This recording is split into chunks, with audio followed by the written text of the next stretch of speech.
साक्षात् परं ब्रह्म तस्मै श्री गुरवे नमः। दाता सतगुरु सम नहीं वस्तु देत अनमोल। सतगुरु के उपकार का ना कछु तोल नामो। नमो ब्रह्मण्य देवायो गो ब्रह्मण हिताय च जगदीशाय कृष्णाय गोविंदाय नमो नमः। या देवी सर्वभूतेषु दयारूपेण संस्थिता नमस्तस्यै नमस्तस्यै नमस्तस्यै नमो नमः। या देवी सर्वभूतेषु प्रकाशरूपेण संस्थिता नमस्तस्यै नमस्तस्यै नमस्तस्यै नमो नमः।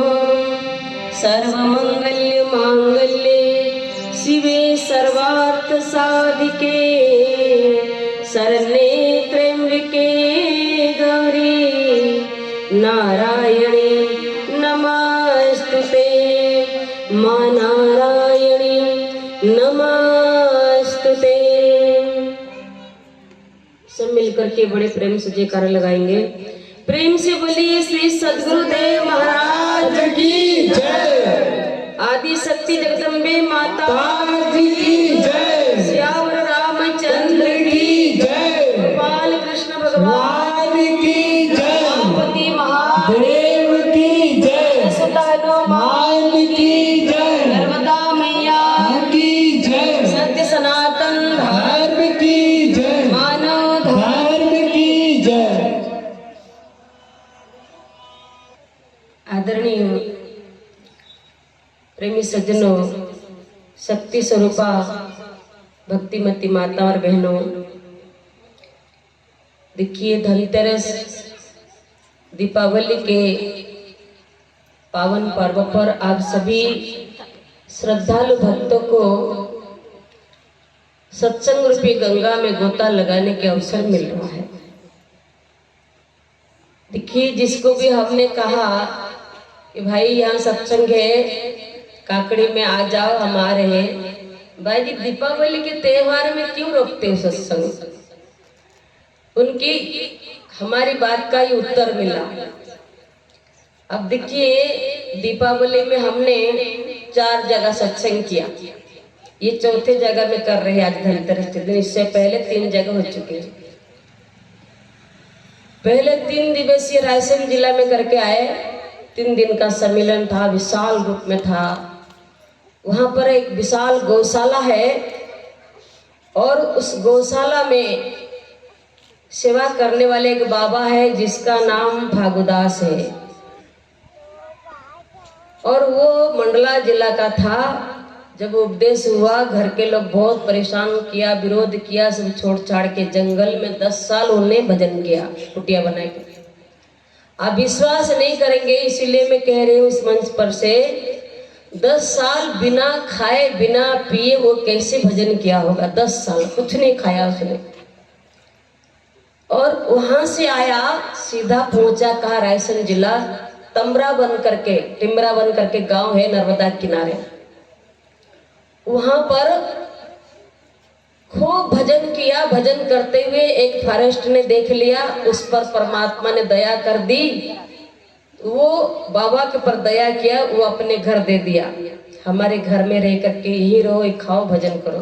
का नहीं, केवल मेरे को भजन करने के लिए स्थान चाहिए। मैं तो खाना कब से छोड़ दिया, 10 साल हो गया। आप विश्वास नहीं करेंगे, 17 साल उसने खाना नहीं खाया। आप बताइए कैसे रहा होगा। 17 साल खाना। हो सके तो मैं आप लोगों को ले जाकर मिला दूंगी वो कैसे जगह में बैठा है। वास्तव में संत ऋषि मुनियों का आश्रम है। चारों तरफ जंगल है, बीच में गौशाला है, 350 गाय है, जो इधर उधर आवारे जो गाय है इधर घूमते रहते हैं। सारी गायों को ले जा करके वहां पर छोड़ा है और भूसा पर्वत के जैसे भरा हुआ है और एक छोटा सा सरोवर जैसे ले लिया है सरकार से अनुमति लेकर के, और वहां पानी पीते गौ और जंगल में चराने के लिए जाता है, लाता है, भूसा खिलाता है, बांधा है। अब गौ की सेवा कर रहा है और 4 कमरा पक्के 6 कमरा निकाल के रखा है, 2 संत महात्माओं की है और एक गुरु महाराज जी के हल बना हुआ है, सुंदर स्टेज बना हुआ गुरु महाराज जी का।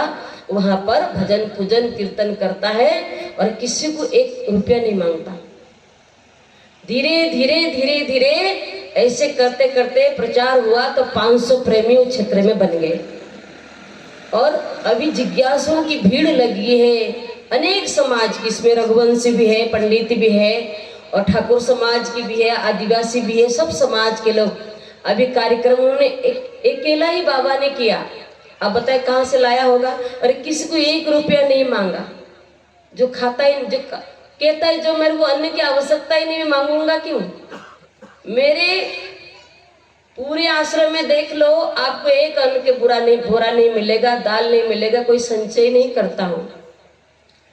अचानक किसी दिन कुछ कोई ना कोई देते और 6 सेवक है सेवा करने वाले गौशाले में, उन्हीं के लिए मैं करता हूँ, मेरे लिए कुछ नहीं करता हूँ। इतना निष्काम कर्मयोगी है वो। वहां उसने ऐसे पब्लिक 20 गांव में प्रचार किया था, ऑटो घुमा करके, बड़े बड़े पोस्टर छपा हुआ है, हमारे नाम की जगह जगह छपा हुआ, कहाँ गांव जिधर देखो तो छपा हुआ है, अनाउंसमेंट हो रहा था। हम 4 भाई लोग गए थे, 3 दिन का प्रोग्राम हुआ, ये धनतेरस से पहले, अभी तो हम कार्यक्रम करके आए। 3 दिन का प्रोग्राम हुआ, 17 लोगों को उपदेश हुआ तीसरे दिन में, 2 दिन प्रोग्राम के बाद। और ऐसे सत्संग की मांग हो रही है, झड़ी लग गई कि तारीख दे करके आना पड़ा अगले महीना हमको। वो रघुवंशी गांव में ऐसे उथल पुथल मची है, दूसरे संस्था वाले आके ऐसे भरम में डाल दिया कि राम जी को पूजा नहीं करना, कृष्ण जी को प्रणाम नहीं करना, फलाने को प्रणाम नहीं करना। कौन संस्था वाले आ गए तो वहां सब बौखला गए, हम किसी साधु को नहीं मानेंगे। जो गुरु महाराज की दया से हमारे प्रवचन सुना, ऐसे समर्पित हो गए, पूरे रघुवंशी लोग आए। नहीं तो साधु से बहुत नफरत करते थे, क्योंकि देखिए ऐसे धर्म के आडंबर फैलाने वाले ऐसे लोगों की श्रद्धा घटा देते हैं। पर जब गुरु महाराज जी के शिष्य पहुंचते हैं, उनके श्रद्धा को जीतने के लिए कितना संघर्ष करना पड़ता है। घर घर में बैठ करके उनको आमने सामने बैठ के समझाना पड़ा, नहीं हम तो सनातन धर्म प्रचार करते हैं, मानव धर्म प्रचार कर रहे हैं। जो श्री कृष्ण ने किया, राम ने किया, ईसा कहते हैं कबीर ने किया, नानक ने किया, बुद्ध ने किया और इस सभी संतों ने किया, वही ज्ञान और वही दीक्षा देते हैं और रामचरितमानस भगवत गीता का सार बताते। तो इतने खुश हो गए तो सभी लोग आए। हमको एक सुंदर पितल की मूर्ति के गोबर बछिया का दान दिया, गिफ्ट दिया कि हम बड़े प्रसन्न हुए, आप भगवत गीता को और रामायण को मानते। मैंने मानते नहीं, हम जानते भी हैं और तुमको भी जना सकते हैं। देखिए ऐसे लोग। 3 दिन का प्रोग्राम हुआ। जब मैं जबलपुर आई, जबलपुर में 2 प्रोग्राम था। भाई जी मेरे यहाँ आना और मेरे यहाँ आना। मैंने कहा भाई जी तय की है तो तेरे यहाँ भी एक ही दिन में उसी टाइम में, और 3 बजे तुम्हारे भी सत्संग है, 3 बजे तुम्हारे सत्संग में, अकेली कैसे आऊं? तो 2 भाई जी उधर भेजे, 2 भाई जी भेजे। जहां मैं गई तो कितने लोग थे शहर में बताए? 6 लोग थे सत्संग सुनने वाले, और जहाँ सत्संग करके आई 1,500 पब्लिक थे। यही है धन वालों की ये दुनिया है, निर्धन का भगवान, और निर्धनता में निर्धन तेरी एक अनोखा शान। संसार में धन वालों का भगवान नहीं है, धन वालों का धनी है, धनी चाहिए। और निर्धन का कौन है? भगवान है। जो हृदय से भगवान को पुकार करता है और भगवान के साथ रहता है और भगवान का सहारा लेता है, भगवान अंतिम श्वास तक उसके साथ कभी नहीं छोड़ता है। भगवान कहते जो मुझ पर विश्वास करता है, मैं उस पर विश्वास करता हूँ, उसके वाणी की बात शब्द कभी नहीं टालने देता हूँ और तत्काल उसका पूरा कर देता हूँ। भगवान की नजर में छोटे बड़े, अमीर गरीबी कोई भेदभाव नहीं है, उनके नजर में सब एक ही है। संसार में एक ही परमपिता परमात्मा है जो समय समय पर मनुष्य रूप में धरती पर आ जाते हैं और संसार का पालन पोषण करते हैं, मानव के हृदय में अंधकार को दूर करके ज्ञान की ज्योति जलाते हैं।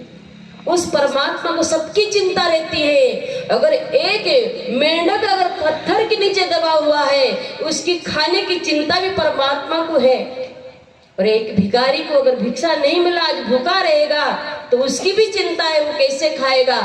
तो वो बाबा की मेरे को याद आई इतने वर्षों तक, आज हम जाके उसको खिलाए। 17 साल के बाद अभी जब गए, मैंने कहा बाबा अन्नमय पिंड है, जब अन्न सेवन नहीं करोगे प्राणवायु को भी अन्न की आवश्यकता है। जिस वायु से हम भजन करते हैं, जिस श्वासों की वायु से हम भजन करते हैं ना, नाम का स्मरण करते हैं, उसको भी भोजन की आवश्यकता है। अगर भोजन नहीं करोगे ना तो आपके शरीर से भजन नहीं होगा। इसीलिए मेरी बात मानो, मैं नहीं कह रही हूँ, मेरी मुखारबिंद में बैठ करके सदगुरुदेव भगवान तुमको आग्रह कर रहे हैं, इसीलिए भोजन कर लो। तीसरे दिन में उनको थाली परस करके, भाई जी इतने साल से भोजन नहीं किया, थोड़ा थोड़ा परसना। जैसे 4 साल के बच्चे को थोड़ा थोड़ा परसते हैं, इसी प्रकार वो बाबा को थोड़ा थोड़ा बच्चे, क्योंकि एकदम इतने साल से भोजन नहीं किया तो आते तो सारे सिकुड़ गए हैं। अब बताइए, तो थोड़ा थोड़ा उसको दिया, तो मेरे साथ में बिठा के, जैसे बच्चे नहीं खाते ना जबरदस्ती खिलाते बिठा के, इसी प्रकार उसको खिलाया और खिलाना चालू कर दिया। ऐसे ही एक भक्त था नेमा जी करके, वो भी 12 साल हो गया भोजन नहीं किया था, वो भी अखंड व्रत धारण किया था। देखो गुरु महाराज जी ने कैसे कृपा की, उसका भी हमने अभी भोजन चालू करके आए। केवल लौकी उबाल के खाता था वो। ऐसे ऐसे लोग, और इतना ध्यान करना, इतना भजन करना, आप देखेंगे वो बाबा को कहेंगे कि बाबा है क्या, इतना चमक उसके चेहरे में। और गैया चराने के लिए झुंड की झुंड 50, 60, 70, 80 गैया को लेकर के पूरे जंगल में घूम घूम के आता। शाम को आता है, फिर हाथ पैर धोता है, गुरु महाराज जी सबको लेके आरती करता है, बैठता है भजन में। कितना सार्थक है उसका जीवन, बताइए। इसीलिए परमात्मा को सबके ख्याल है, सबका ख्याल है। और जो चाहे दुष्टता करे, चाहे कोई भक्ति अनन्य भाव से करे, चाहे कोई विरोध करे, चाहे कोई उनकी महिमा गाए, वो सबका ध्यान रखते हैं कि उनकी पूरी सृष्टि है, उनके घर है, पूरे सृष्टि है उनके बनाया हुआ है। इसीलिए संसार में आज कहते हैं हर इंसान गद्दी के पीछे रद्दी है। कोई कहता है मेरे पद कोई न ले, मैं ऊंचा बनना चाहता हूँ, मैं कुछ दिन शासन करना चाहता हूँ। गांव में 2 सरपंच आपस में लड़े और सिर फोड़े, दोनों ही प्रेमी थे, क्योंकि वो जीत गया, मैं हार गया। अब देखो पंचायत चुनाव जब हुआ, वो डिंडोरी में दोनों पंचायत लड़ने लगे, और जो जीत गया वो कपटी था और जो हार गया वो सज्जन था। कपटी लोग जीत गए, जीता हारे कहते हरिपुर जाएंगे, जीता यम का द्वार। कहते हैं वो बेचारा आगे रोने लगा, भाई जी इतना करने के बाद देखो 2 वोट से मैं हार गया। मैंने कैसे हारा, तू सब तो कह रहे तू जीतेगा। का उसी समय लाइट गोल हो गया, जैसे लाइट गोल हो गया 2 वोट को इधर उधर कर दिया और लाइट आगे उसका डिक्लेयर हो गया, जीत गया। वो 2 वोट से जीता और 2 वोट से हारा। मतलब क्या है? मैंने कहा कोई बात नहीं, जीत रहा है ना, सीधा यम के पुर जाएगा, तो सीधा हरि के पुर जाएगा, चिंता मत करना, गुरु महाराज जी के आशीर्वाद है। और वो जैसे जीत गया क्या बोलता है, थोड़ा सा विमुख हो गया दरबार से, बोलता है मैं सत्संग का नाम निशान मिटा दूंगा, अपने गांव में सत्संग होने नहीं दूंगा। मैंने कहा हम भी गुरु महाराज जी के चेले हैं, गुरु महाराज जी ने हमको ऐसे हंस नाम की अमृत पिलाया, मैं भी देखती हूँ कैसे सत्संग का नाम निशान मिटाया। गए उसी के गांव में झंडा गाड़ी में जाके सत्संग किया और साधना शिविर लिया, पूरा खचाखच हाल भर गया। कम से कम 80-90 लोग बैठ करके साधना किया। मन बताओ कौन सत्संग का नाम निशान मिटाएगा? मेरे सामने आके तो देखो, सब जो थोड़ा विरोध किया था नीचे मुंडी करके बैठे। मैंने कहा जो भजन कर रहे थे, वही भजन की जो खजाना है किसने दिया तुमको? इतना गद्दारी नहीं करना चाहिए। तुम सबसे गद्दारी करो पर गुरु महाराज से नमक हरामी नहीं करना चाहिए, जिन्होंने इतने सुंदर ज्ञान दिया और इतना अनमोल ज्ञान दे करके हमको भटकना खत्म कर दिया कि एक में मन को जोड़ दिया। और ऐसे गुरु महाराज से गद्दारी करोगे, सत्संग का नाम निशान मिटाओगे, सब शर्मिंदा हो गए। अब बराबर ठिकाने पर आ गए। चलकर गिरना ही जिंदगी, गिरकर संभलना ही जिंदगी। रास्ते में कांटे बहुत है, कांटों से बचकर निकलना ही जिंदगी। कहते चलते चलते इंसान का कर्म ही आड़े आ जाता है, जो कर्म ही उसको गिरा देता है। अरे जैसे गिरता है तो गुरु महाराज को चिंता हो जाती है, मेरा शिष्य अपने कर्म से गिर गया, जाओ संत महात्मा को भेज देते हैं, जाके उसको उबारो, उसको खड़ा करो। फिर क्या करते हैं, जब सत्संग हुआ लगातार 2-3 बार लगातार जाके सत्संग किया, जो विरोध कर रहे थे और थोड़ा दरबार से हट गए थे, दूसरे संस्था में चले गए थे, यंग लड़के 25-30 साल के लड़के थे। देखिए वो दूर से जंगल में अगल बगल में पेड़ के पीछे सुन रहे थे सत्संग। मैंने कहा गुरु महाराज जी की आज्ञा है, अगर कोई माया में भटक गया या कोई संस्था में भटक गया, चला गया, अगर फिर दोबारा मेरे दरबार में आना चाहता है, उसके लिए मेरे दरबार खुला है। क्योंकि वो थोड़ा माया में घूम भटक करके, थोड़ा माया का स्वाद लेकर के जो अच्छा नहीं लगेगा फिर यहाँ आएगा, इसीलिए उसको ताना नहीं मारना, कैसे तू चला गया था, क्यों आया तू, ऐसा कभी नहीं करना। वो आएगा उसका सत्कार करना। देखिए सत्संग हो गया, जब 1-2 घंटा सत्संग होने के बाद तो अपने आप शर्मिंदा होकर के 6-7 लड़के आए, हमारे कार्यकर्ता को बोल रहे भाई जी, कहते हैं कार्यकर्ता बोल रहे भाई जी को बोलो हम माफी मांगना चाहते। तो भाई जी कार्यकर्ता आते, भाई जी माफी मांगना चाहते। किस बात की माफी, क्या गलती किया? का बहुत अपराध किया उन्होंने। मैंने कहा बहुत अपराध किया तो इनके चरण में माफी मांगो, इनके चरण में, क्योंकि इनको ठुकराया ना, पूरे फोटो उठा करके ऊपर रख दिया था बांध करके, दूसरे किसका फोटो लाके लगा दिया था। और जब खूब ठोकर खाए, परेशान उठाए, नाक में दम आ गया, फिर दौड़े यहाँ नाक रगड़ने के लिए आए। तो हाथ जोड़ के 4-8-6 कुछ क्या बोल रहे भाई जी, सत्संग के बाद एक कष्ट करना पड़ेगा आपको हमारे लिए। मैंने कहा बोलो, साधु का जन्म तो इसीलिए हुआ है, परमार्थ के लिए, बताओ क्या करना है। जो फोटो बांध के रख दिया था ना, वो फोटो को दोबारा स्थापना कर दीजिए। मैंने कहा अब सुना है तो तब सबके घर रात को 9-10 बजे तक पैदल चल के पूरे गांव में फोटो दोबारा स्थापना किया, आरती उनसे करवाया। आज से तुम गुरु महाराज की भक्ति शुरू कर दो, जो तुम भटक गए थे। कितने दयालु है, उनको तो सबका ख्याल है। प्रभु तेरी दुनिया में ऊंची तेरी शान है, कितना महान तू है, कितना महान है, कितना महान तू है, कितना महान है। प्रभु तेरी दुनिया में ऊंची तेरी शान है, प्रभु तेरी दुनिया में ऊंची शान है, कितना महान तू है, कितना महान है, कितना महान है तू, कितना महान है, कितना महान तू है, कितना महान है, कितना महान है तू, कितना महान। देखिए जितने बैठे हैं ना सभी गाएंगे, क्योंकि भगवान ने वाणी दिया। और भगवान की प्रशंसा नहीं करोगे इतना सुनने के बाद, कैसे जीव भटकता है, फिर भी संतों के जरिए भगवान क्या करते हैं, उसको रास्ते पर लाते हैं। ट्रेन चलते चलते पटरी से नीचे उतर जाती है तो एक्सीडेंट हो जाता है, होता है कि नहीं। फिर क्रेन आती है, क्रेन क्या करती है, उसको पटरी पर लाती है। ऐसे ही भक्ति करते करते क्या करता है इंसान, फिर भक्ति की पटरी से उतर जाता है। फिर संत रूपी क्रेन भेजते हैं गुरु महाराज जी, जाकर उसको पटरी पर लाओ, पटरी से उतर गया।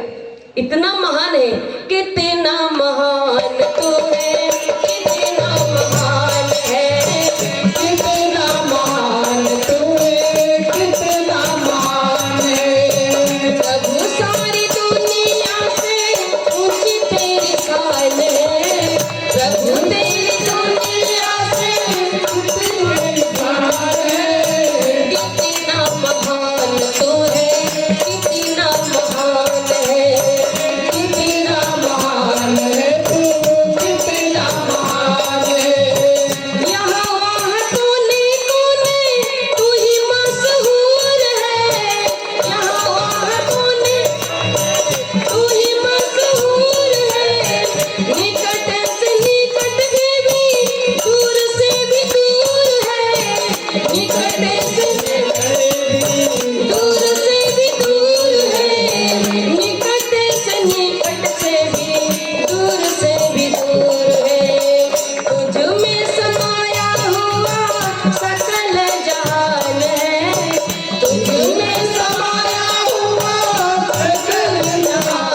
महान है। प्रभु सारी दुनिया से ऊंची बेमिसाल है। प्रभु सारी दुनिया से ऊंची बेमिसाल है। कितना महान तू है, कितना महान है, कितना महान तू है, कितना महान है, कितना महान तू है, कितना महान। बोले सद्गुरुदेव भगवान की। प्रेमी सज्जन माता बहनों, वास्तव में जो भगवान के रहमत को समझ जाता है, उनकी कृपा को समझ जाता है, वो उन्हीं की महिमा गाता है, वो किसी की महिमा नहीं गा सकता है। एक आदमी अपने पड़ोसी का महिमा गाता था कि फलानी आदमी कितना अच्छा है, कितना दयालु है, सबको मदद करता है, भले भूखा रह जाएगा दूसरों को अवश्य खिलाएगा, बहुत प्रशंसा।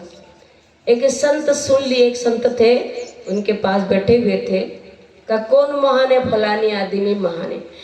तो संत कहते आदमी महान नहीं है, उसको चलाने वाला महान होता है। आदमी महान नहीं है, उसको जो चला रहा है वही महान है। और वो महान नहीं है, उसके संस्कार महान है। जिसे आदमी को महान कहते हैं ना, उसकी पिछले प्रारब्ध की पुण्य की बहुत कमाई है। इसीलिए दया, क्षमा, करुणा, प्रेम, परोपकार की 5 सद्गुण उसके अंदर है, जो इंसानियत के नाते वो सबकी मदद करता है, सबका सेवा करता है।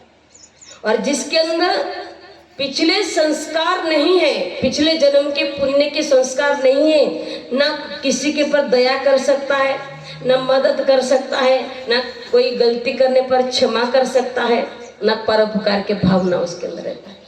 देखिए, ये सत्य की सेना है। जो सत्य है ना, जो धर्म है, धर्म की सेना, जो धर्म के रास्ते पर चलता है, सत्य के रास्ते पर चलता है, तो उसके सहपाठी बताया है, सेना है। उस सत्य की सेना क्या है ना, कहते हैं दया, क्षमा, करुणा, प्रेम, परोपकार की भावना। ये सत्य की सहपाठी है, सत्य की सेना है। और असत्य की सेना ईर्ष्या, द्वेष, नफरत, घृणा, अहंकार, ये असत्य की सेना। ये असत्य पर चलने वालों को सहायक करते हैं। इसीलिए असत्य पर चलने वाला बलवान रहता है दुनिया के नजर में। अरे फलानी आदमी कुछ अनिष्ट कर देगा, उसको थोड़ा मना, थोड़ा घूस दे दे, 10,000 की गड्डी पकड़ा दे, सब तेरा काम कर लेगा। क्यों देना 10,000? तुम्हारी मेहनत की कमाई उसके हाथ में क्यों देना? देने की कोई आवश्यकता ही नहीं। सत्य पर चलो तो सत्य तुम्हारे साथ है। धर्म पर चलो, धर्म तुम्हारी रक्षा करेगा। धर्म रक्षते ही रक्षक।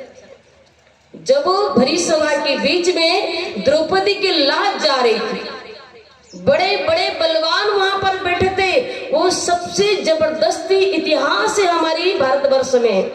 सारी दुनिया के लोग उससे शिक्षा लेंगे तो अपने जीवन को सुधार लेंगे।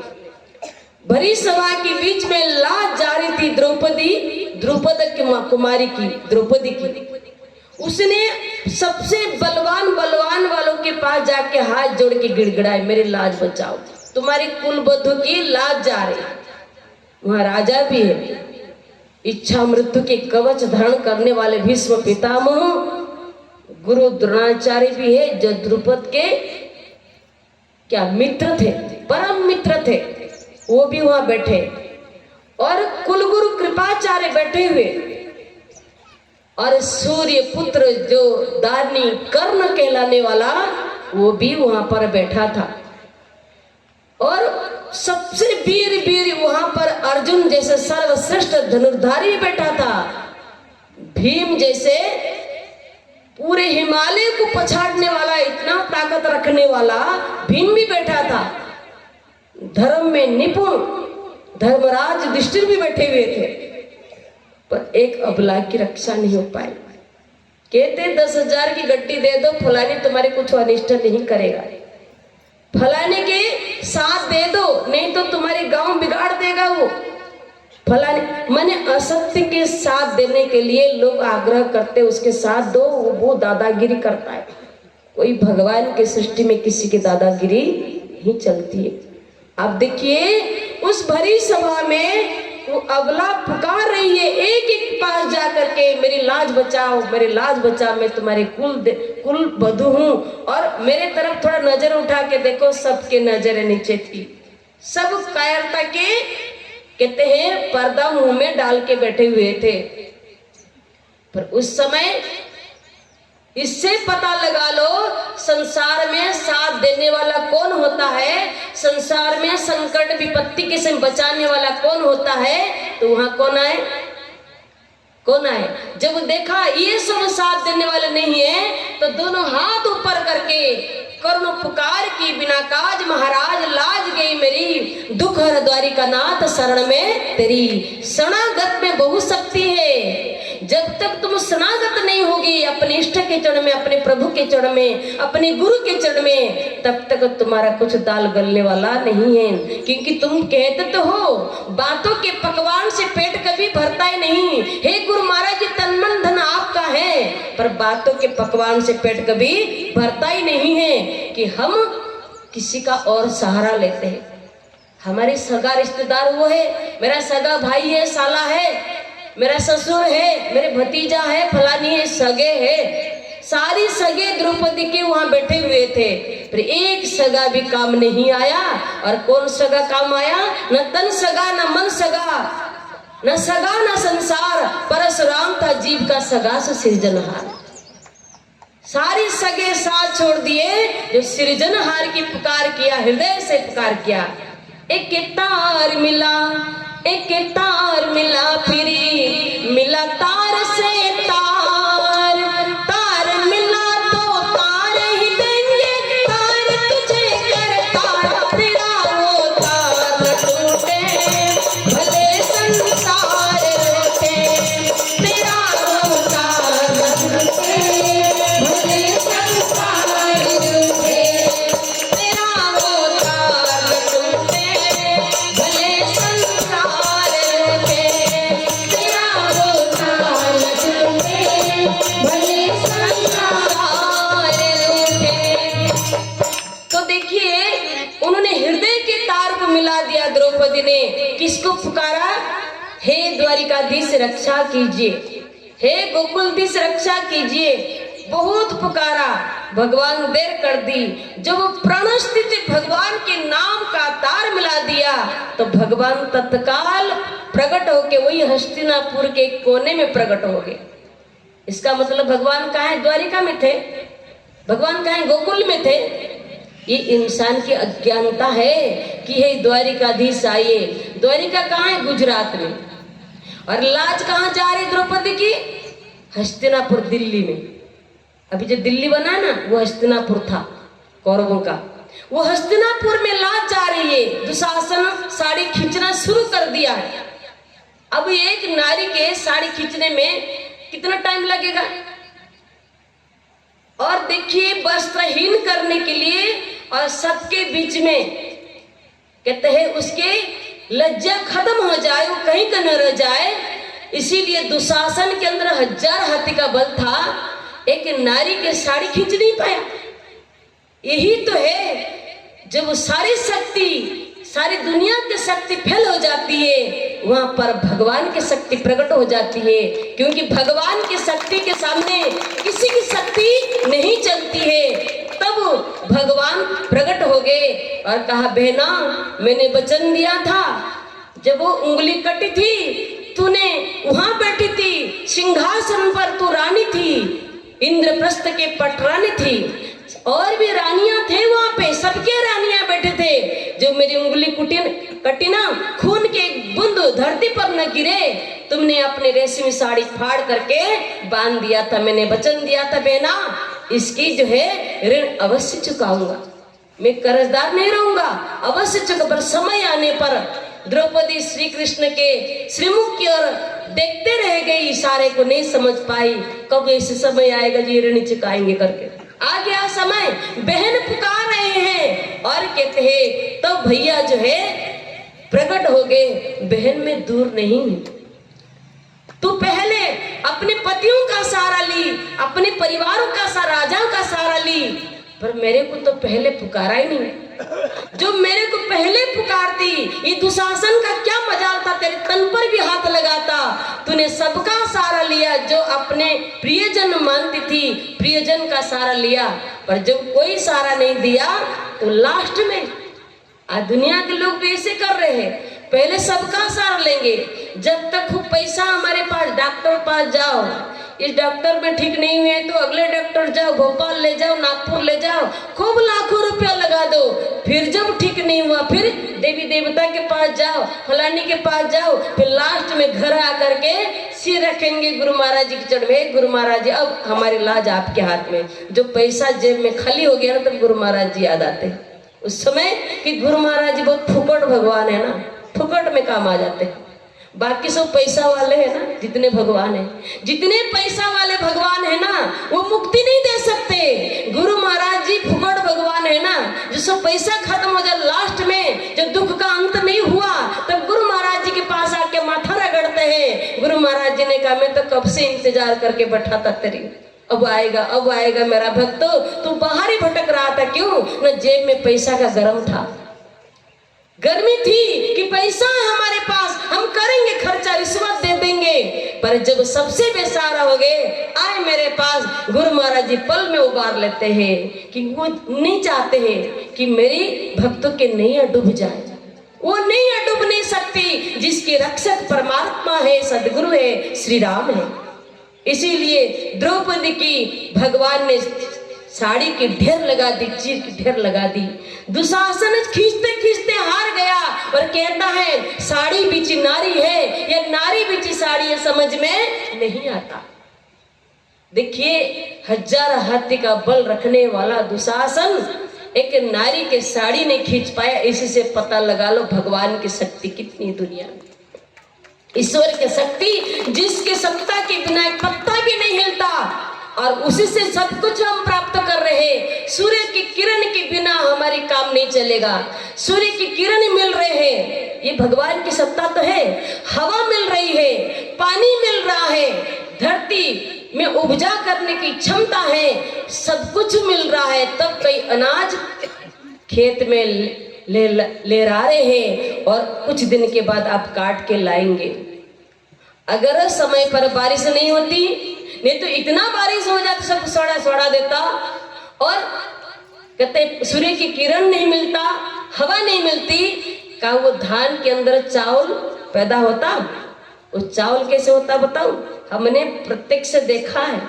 जब वो सूर्य की किरण उसके मुंह खुला रहता है। देखिए, आप ध्यान से देखना, हम जब छोटे से थे, 4 साल की 5 साल की, उस समय हमने अनुभव किया था कैसे धान जब वो उसमें चावल नहीं हुआ था, जरा सी दूध जैसे था, उसके मुंह खुला था कि उसमें जब सूर्य की जरा सी किरण और पानी की एक बूंद और हवा के जरा से चला जाता है तो उसमें चावल पैदा हो जाता है। ठोस धीरे धीरे ठोस की धरती के अंदर शक्ति से, धरती की ऊर्जा से वो चावल बन जाता है। ये भगवान की सत्ता के काम है। भगवान की सत्ता के बिना हम एक दाना भी खा नहीं सकते, है कि नहीं? आप दूसरी सत्ता देखिए, भगवान से और क्या ले रहे हैं। ये तो संसार की हर चीज देखिए, हर चीज जो है परमात्मा हमारे लिए ही किया। उनके घर में आकर के हम सब कुछ उन्हीं की वापर रहे, उनकी ही चीजें इस्तेमाल कर रहे हैं। भगवान की सत्ता के बिना कुछ नहीं हो सकता। दूसरी देखिए, रात को सो जाते हो ना आप सभी लोग, गहरी नींद में सो जाते हैं। आप सुबह आंख खोलेंगे कोई गारंटी नहीं है। गहरी नींद में रात को सो जाते हो। सोते समय की इंसान की कैसी स्थिति होती है? जैसे इंसान के अंदर प्राण नहीं है, ऐसी स्थिति होता है ना। आप लोगों ने देखा कभी? हमने देखा। हम जब छोटे थे, घर में थे, हमारी माँ नीचे सोई थे, हम पलंग पर सोए थे। रात को 1 बजे उठ करके मैं देख रही हूँ मुर्दे के जैसे, दिन भर काम करती है, मुर्दे के जैसे पड़ी है। मेरे अंदर एक प्रश्न उठा, ऐसे ही एक दिन मर जाएगी हमारी माँ, हमको छोड़ के चली जाएगी। ऐसे बैराग हुआ तो यहाँ ब्यास गादी पर आकर बैठी भगवा कपड़ा पहन करके। ये देखो कैसे परमात्मा बैराग दिलाते। देखिए, केवल इतने सोच आ गया, मेरे को क्या जरूरत है 1 बजे उठ के उसको देखना? किसी ने जगाया? भगवान हमको अपनाना था ना, तो क्या कर रहे, कहाँ जा रहे? चल तू तू तो मेरे शरण में आ जा। और आएंगे ऐसे तो मोह माया को कोई त्याग नहीं सकते ना।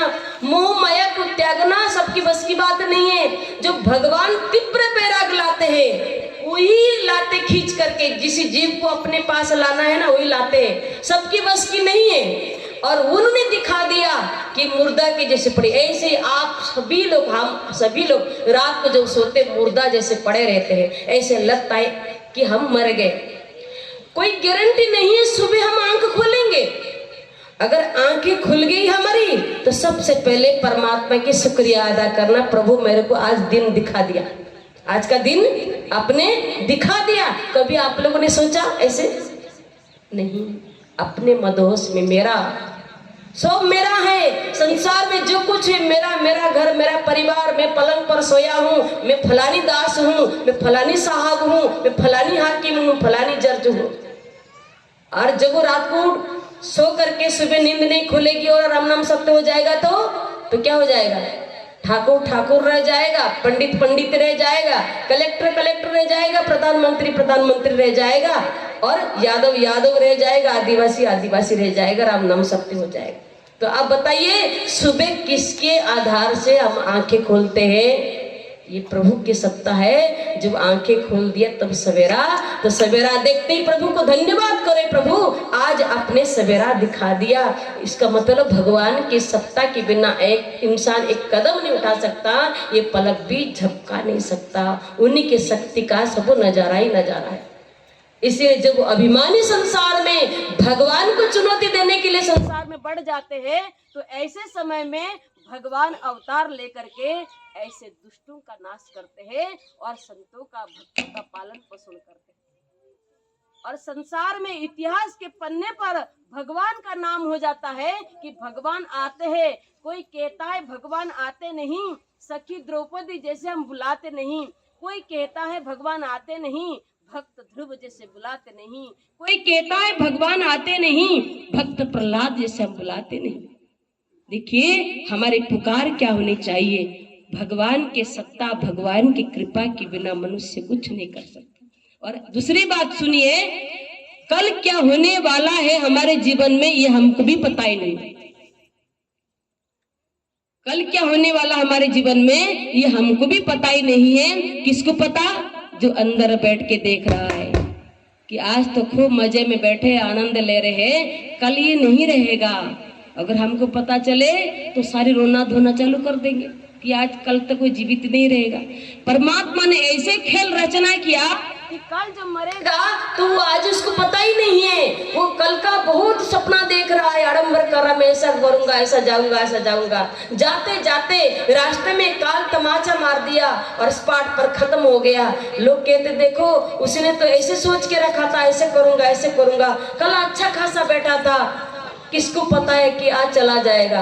अगर ये पता होता तो संसार नहीं रहता। संसार भगवान की ये जो खेल है ना, ये दुनिया है, नहीं चल पाता। सारी चीज भगवान के हाथ में। मनुष्य के क्या होने वाला है, कल क्या होने वाला है, क्या जीवन में घटने वाला है, सब कुछ पता है। मेरे को छोटी सी बात याद आई। एक बार एक जिज्ञासु गुरु महाराज जी के शरण पहुंचा। ध्यान से सुनना आप लोग। गुरु महाराज शरण पहुंचा और हाथ जोड़ के कहने लगा, हे गुरु महाराज जी आप मुझको ज्ञान दीजिए, मैं अज्ञानी हूँ, मेरे पास कोई चीज की कमी नहीं है, धन संपदा और परिवार, ऊंच कुल में जन्म भी लिया है, बहुत संसार के मान सम्मान सब कुछ है, फिर आत्मज्ञान न होने के कारण मैं अज्ञानी हूँ और निगुरापन में संसार में भटक रहा हूँ। इसलिए मेरी आत्मा अतृप्ति है, अशांत है, कृपा करके मेरे को ज्ञान दे दीजिए। जैसे गुरु महाराज जी ने उसको अच्छी तरह से निहारा, कहा ऐसा कर, तू मेरे खेत में सेवा कर। गुरु दरबार के खेत में सेवा गुरु महाराज जी लगा दिया, जा तू सेवा कर। तब तक नहीं आएगा मेरे पास जब तक मैं नहीं बुलाऊंगा। अब वहीं पर कुटिया बना दिया, वहीं रहता था, वो खेती में करता था। ऐसे करते करते 9 साल हो गया।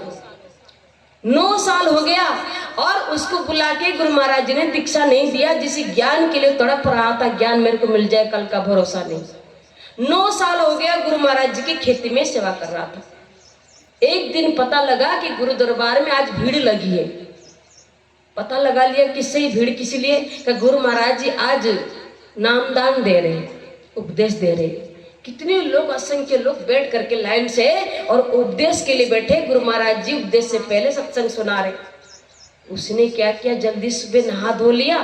धो करके गुरु महाराज जी मेरे को बुला ही नहीं रहे, 9 साल हो गया सेवा करते करते, क्यों ना मैं चुपके से जाके बैठ जाता हूँ। उसने क्या किया, नहा धो लिया, बढ़िया चकाचक कपड़ा पहन लिया, अब पीछे जा करके दबोच के बैठ गया कि मैं कैसे भी हो छुप के सुन लेता हूँ।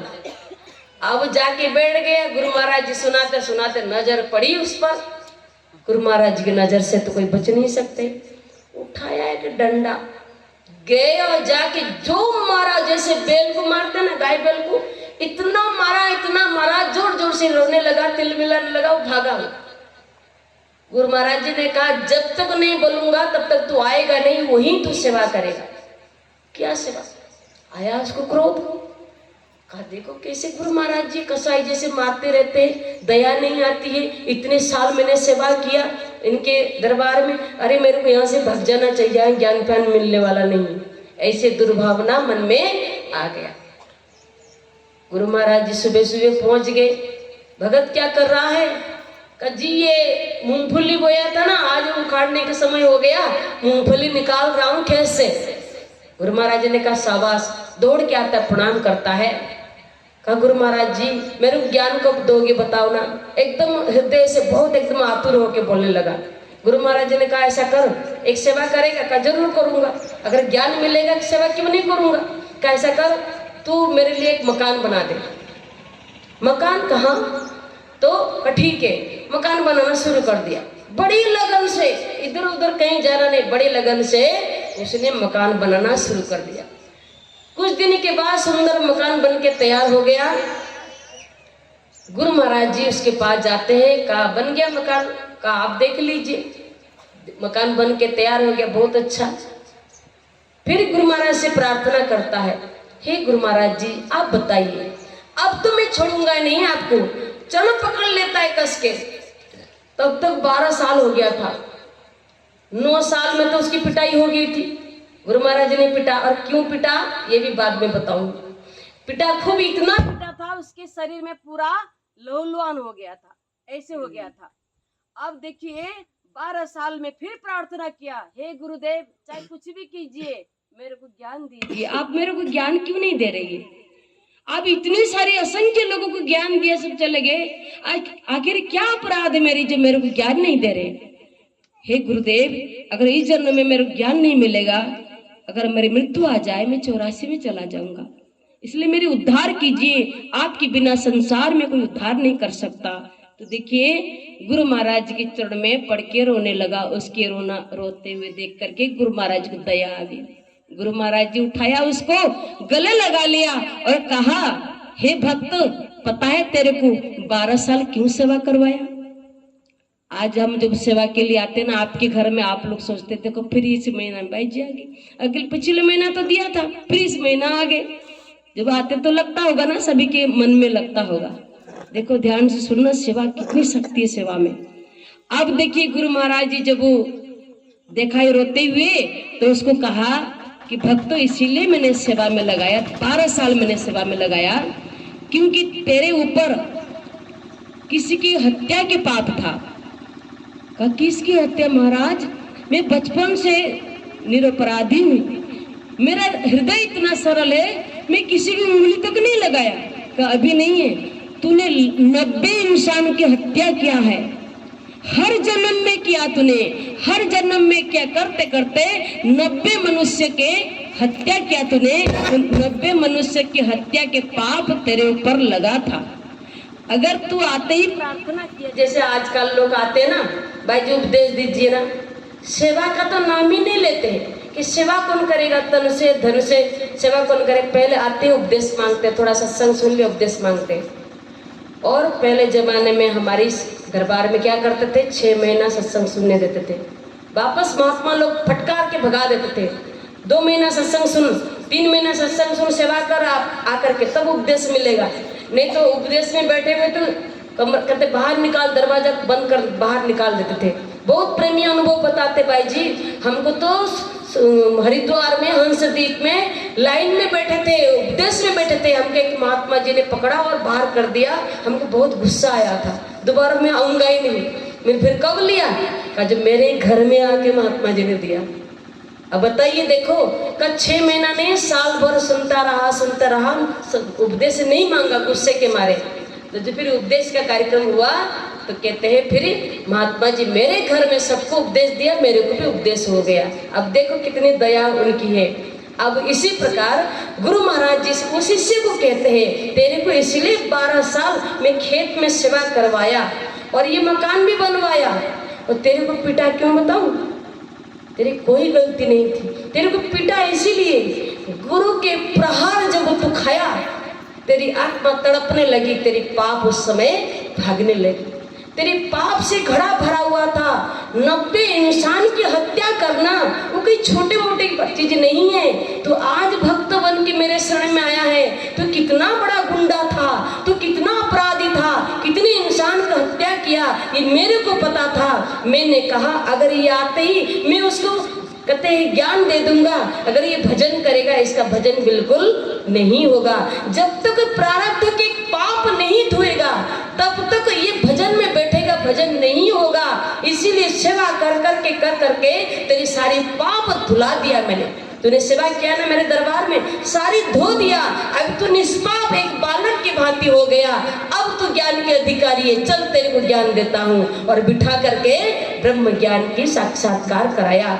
जैसे ज्ञान हो गया तो इसको होश नहीं है, 3 घंटा बैठ गया समाधि में। गुरु महाराज जी वहां से निकल गए, अब मेरा हो गया कल्याण। गुरु महाराज जी ने कहा अब ये निष्पाप हो गया, अब ये भजन करने के लायक हो गया। नहीं तो इसके पाप कर्म इसको भजन करने नहीं देते। इसीलिए सेवा कर करके मैं इसके सारी पाप दूर किया कि भजन कम से कम भजन में बैठेगा, उसका मंत्र लगेगा, इसको शांति मिलेगी, सुख मिलेगा। जो पाप के बोझा पहले लदा हुआ है ये बैठेगा, उसको परेशान करेंगे, भजन नहीं कर सकता। इसीलिए मैं तेरे को नहीं दिया। तब गुरु महाराज के चरण पकड़ता है, कहता है गुरु महाराज जी आप कितने दयालु। हम आपके रहस्य नहीं समझ पाते संसारी जीव, पर आप हमारे रहस्य को जानते हैं। मेरे को क्या पता था, मेरे को 90 इंसान की हत्या का पाप लगा है, ये तो आप अंतर्यामी, आपको पता है। इसीलिए जीव का किसी में कल्याण हो, शिष्य का किसी में भला हो, आप हमेशा उपाय करते रहते हैं। पर अभागा ये शिष्य समझ नहीं पाता है, वो हमेशा सेवा को बोझ समझता है। आपके यहाँ भी गुरु महाराज जी के सेवा के द्वार खोल दिया और ये कहने लगे जाओ तुम प्रेमियों को सेवा के पाठ पढ़ाओ, उनके घर घर में जा करके सेवा के संस्कार डालो। आज जो संत महात्मा आते हैं ना, आप सोचते होंगे भाई जी आगे फिर मांगेंगे, आश्रम तो बन रहा है। हम जब आपके यहाँ से सेवा लेके जाते हैं ना, तो आपकी खराब संस्कार की कर्म भी लेके चले जाते हैं सेवा के साथ। तो आप देखना, जिस दिन आप दान किया उसी दिन आप भजन करना, आपका मन नहीं लगेगा तो बताना। क्योंकि गुरु महाराज जी सेवा के जरिए आपके खराब कर्म, दुष्कर्म, कुसंस्कार की जितने भी पाप है वो सारे सेवा के जरिए ले लेते हैं। इसीलिए गुरु दरबार में जाओगे ना, तन से जरूर सेवा करना, और जो भी धन की तुम्हारी मेहनत की कमाई जरूर करना। जब करोगे ना समझ लेना ये तन के जरिए, धन के जरिए मैं अपने प्रारब्ध की खराब कर्म ही गुरु दरबार में छोड़ के जा रहा। ये होता है। गुरु महाराज जी सेवा इसलिए कराते हैं, बिना सेवा के मेरा भक्त भजन नहीं कर सकता। आप बैठ के देखो भजन, जो सेवा नहीं करते अगर भजन में वो बैठेगा उसका मन उसको परेशान करेगा, भजन नहीं होगा। संस्कार आके परेशान करेंगे, इतना परेशान करेंगे आपको उठा के भगा देंगे, बहुत हो गया उठो। पर गुरु महाराज जी कितने दयालु है। देखिए संत महात्मा को घर घर में भेज के आप विश्वास नहीं करेंगे, रात को 8-8, 9-9 बजे तक हम माली में घूम रहे थे। 9 बज गया, वहाँ घूम रहे, घर घर में घूम रहे। क्या जरूरत है? क्या घर में खाने को नहीं था कि माँ बाप पाल नहीं पाए? हम भिखारी के जैसे घर घर में क्यों घूम रहे हैं? किसके लिए? मांगू नहीं मर जाऊं, अपने तन की काज और परमार्थ के कारण मोहन आवे लाज।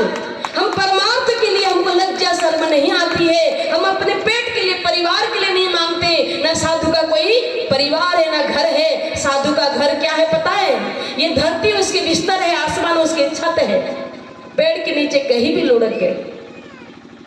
कहते साधु का जीवन ही परमार्थ के लिए है। गुरु महाराज जी ने एक बार कहा, जब नासिक का आश्रम उद्घाटन हुआ था, महाराष्ट्र नासिक का, हम सभी लोग बैठे हुए थे। महाराज जी ने कहा, देखो कितना सुंदर ताजमहल जैसे आश्रम बना। हे संत महात्मा, तुम्हारे लिए मैंने आश्रम नहीं बनाया, साधु तो तपस्या करने के लिए मैंने बनाया, हलवा पूड़ी खाने के लिए नहीं, बिल्डिंग में रहने के लिए नहीं, ये तो प्रेमियों के लिए बनाया। आप कितनी भाग्यशाली हो, प्रेमियों के लिए महाराज जी ने आश्रम बनाए। और संत महात्मा अपने खाद तक उधार देते हैं, पर प्रेमी समझ नहीं पाते हैं कि बाई जी की उम्मांग करने के लिए आते हैं, और बाई जी की जब घंटी बज जाती है, बाई जी थैला उठा के ट्रांसफर हो जाती चली जाती है, और तुम्हारा आश्रम तुम्हारे पास रह जाता है। अब देखिए शाहपुर का आश्रम 40 लाख में बना है, कैसे कैसे भीख मांगी, गुरु महाराज जी को पता है, और लोगों ने कह दिया, आज्ञा ले लिया महाराज जी से, हम आश्रम बनाएंगे शाहपुर में। महाराज ने कहा, बना लोगे? हाँ बन जाएगा। और शुरू कर दिया। कहते हैं फिर भी देखो गरीब गरीब लोग 100-100 रुपया बांधा, कैसे कैसे सेवा किया, और वो शाहपुर का आश्रम बन के तहसील में आश्रम बन गए। वो आश्रम के सिर पर रख के ले गई नहीं ना, ऐसे ही बताया है। जो भी संत महात्मा आपके पास आकर के फरियाद करते हैं, गुरु महाराज के संदेश को आपके पास रखते हैं कि सदगुरु के संदेश क्या है। सदगुरु जैसे परम हितैषी नहीं कोई संसार में, सदगुरु जैसे परम हितैषी नहीं कोई संसार में। गुरु चरणों में पूर्ण समर्पण, गुरु चरणों में पूर्ण समर्पण करहु भव से पार है। सतगुरु जैसे परम हितैषी नहीं कोई संसार में, सतगुरु जैसे परम हितैषी नहीं कोई संसार में। सतगुरु जैसे परम हितैषी नहीं कोई संसार में, सतगुरु जैसे परम हितैषी नहीं कोई संसार में। प्रेमी सज्जनों, गुरु महाराज जी के जैसे हितैषी संसार में कोई आपको एक भी नहीं मिलेंगे। आपके हितैषी सुख के समय में आपके द्वार पर झांकने के लिए बहुत आ जाएंगे, पर दुख के समय में आपके द्वार पर कोई झांकने के लिए नहीं आएंगे। दुख के समय कौन आएंगे? उस परमात्मा है सदगुरु महाराज जी, किसी न किसी रूप धारण करके आपके दुख दूर करने वाले वही होते हैं। इसीलिए जब कष्ट पड़ता है हम उनको भरपूर याद करते हैं। जब कष्ट से मुक्त हो जाते हैं, कष्ट निकल जाता है, अच्छे दिन आता है, अब उनको भूल जाते हैं। जैसे आप अपने परिवार का ख्याल रखते हैं, जैसे आप अपने रिश्तेदार आते हैं ख्याल रखते हैं, ऐसे गुरु दरबार को भी अपना घर अपने परिवार समझना चाहिए। जैसे प्रीति कुटुंब से ऐसे गुरु से होई, चला जाए बैकुंठों को पल्ला ने पकड़े कोई। जैसे प्रीति कुटुंब के प्रति, परिवार के प्रति है, ऐसे गुरु दरबार के प्रति एक भक्तों के अंदर होना चाहिए। दीपावली के त्योहार आया, गुरु दरबार के लिए जरूर कुछ ना कुछ देना चाहिए। धनतेरस में भक्तों को जरूर कुछ ना कुछ दान देना चाहिए। गुरु दरबार के लिए बहुत मुफ्त मना जाता है। हम जब महाराष्ट्र में थे ना, सारे मारवाड़ी लोग ढेर लग जाते थे और सत्संग रखवाते, भाई जी ये मेरे तरफ से ये चीज है, मेरे तरफ से आश्रम के लिए ये चीज है। क्यों ना? उसी दिन दान महत्व गरुड़ पुराण में लिखा हुआ है। धनतेरस में जो धन की त्याग करता है, कुछ ना कुछ भेंट लेकर के साधु संतों को, ब्राह्मण को, ज्ञानियों को दान देता है, चौगुना लक्ष्मी उसके पास आती है, महत्व माना जाता है। इसीलिए जो संत होते हैं ना, ज्ञानी होते हैं ना, मानव के गरीब को ले लेते हैं और पलट करके क्या करते हैं, परमात्मा से आशीर्वाद देते, प्रभु इसको दे देना। वो अपना खाली किया ना, उसकी जगह भर देना। समझ में आ गया?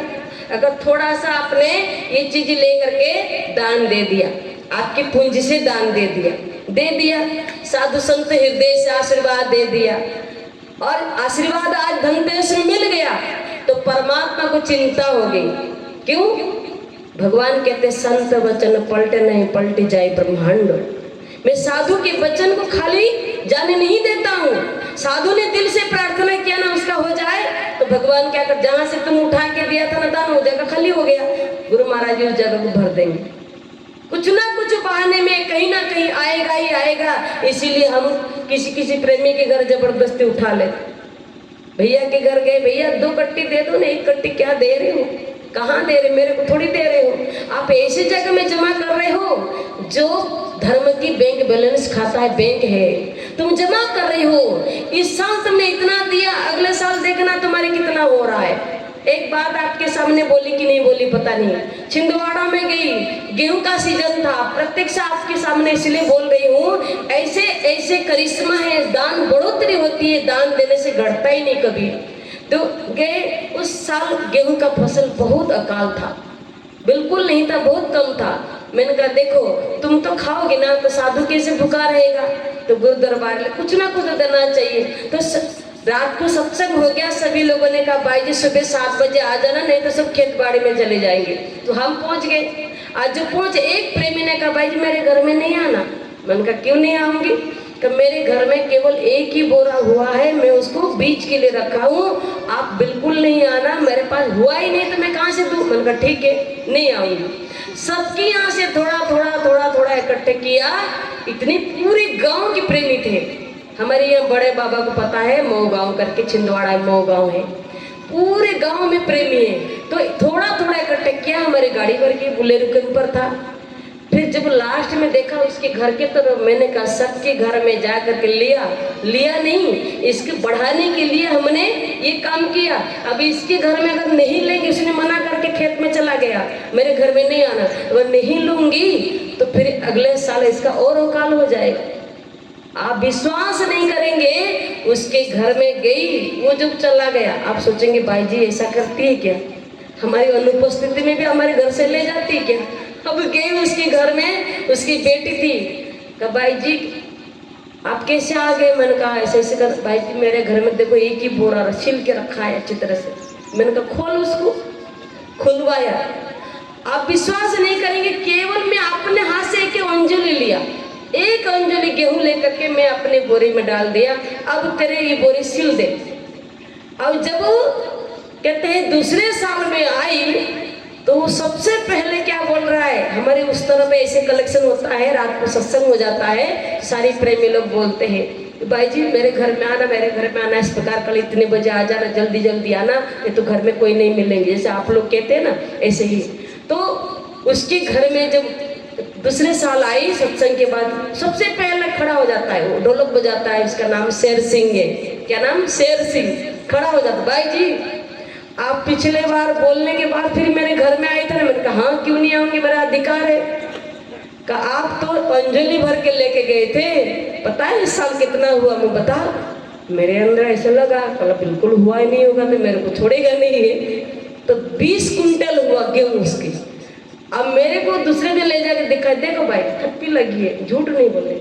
मैंने कहा तू तो मना कर रहा था भाई जी मेरे घर में लेने के लिए नहीं आना, तू कंगाली को घर से जाना नहीं देना चाहता था, मेरे घर में दरिद्रता रहे, मेरे घर में कंगाली रहे, इसलिए साधु मेरे घर में नहीं आना चाहिए। अरे साधु तेरी दरिद्रता दूर करने के लिए आए हैं, इसीलिए गुरु महाराज जी घर घर में घुमा रहे, जाओ उसके घर से लेके आओ, उसकी दरिद्रता दूर होगी और भरूंगा उसके घर में। मैं भरने के लिए इसी युग में प्रकट हुआ हूँ और संत की जाल बिछाया हूँ और मैं अपने भक्तों को धनवान बनाना चाहता हूँ और इसीलिए मैं घर घर में भेज करके भीख मंगवा रहा हूँ। अब देखिए संत महात्मा आकर के आपके घर में याचना करते, दे दो दे दो दे दो करते, तो उस समय आपको कैसे लगता होगा, हम दाते हैं, दाता है, ये साधु तो भिखारी है, ऐसे लगता है ना आप लोगों को। जब आपके घर में आते मांगने के लिए तो आपको कैसे लगता है, हम ही दाता है, देखो दे रहे हैं। इसी बात को रईमन जी क्या कह रहे हैं, रईमन जी सबको देते थे, भगवान कृष्ण के परम भक्त थे, रईमन जी सबको देते थे, इतने दानी थे, सबको लुटाते थे, सारे गांव में राज्य में वाह हो गया, पर रईमन जैसे कोई तो है ही नहीं, इतने बड़े दानी भगत है। तो रईमन जी शर्मिंदा हो गए, तो कबीर जी को चिट्ठी लिख रहे हैं, कबीरदास जी मैं क्या करूं, जीना कठिन हो गया, रास्ता में सिर उठा के चलना मुश्किल हो गया, क्या हुआ, लोग मार रहे क्या, नहीं मार रहे, प्रशंसा कर रहे हैं, मैं प्रशंसा के पात्र नहीं हूँ, फिर भी ये प्रशंसा कर रहे। तो पत्र लिखा, जब पत्र लिखा तो कबीर क्या कह रहे, कहते हैं ऐसो दान देन जो जो किससे हो से जो जो कर ऊंचा करे तो नीचे नैन कबीरा तो नीचे नैन। कबीर चिट्ठी लिखते हैं, रहीमन जब जब तू हाथ उठा के दान देगा ना, तेरी नजर जो है दान पर नहीं रहना चाहिए, तो नीचे नैन, तेरे नैन नीचे होनी चाहिए, फिर तेरे को शर्म नहीं आएगा, कोई प्रशंसा करेगा। तो ये बात सुन करके देख करके रहीमन जी कहते हैं, हे कबीर जी, दान थोड़ी मेरा मैं कहाँ से लाऊंगा, दान दूंगा, देनहार कोई और है। कौन कहता है? रहीमन जी। रहीमन जी जवाब दे रहे कबीर जी को, देनहार कोई और है, भेजत है देन लोग भरम हम पर करे, तो नीचे नैन रही माँ, तो नीचे नैन। क्या कह रहे हैं?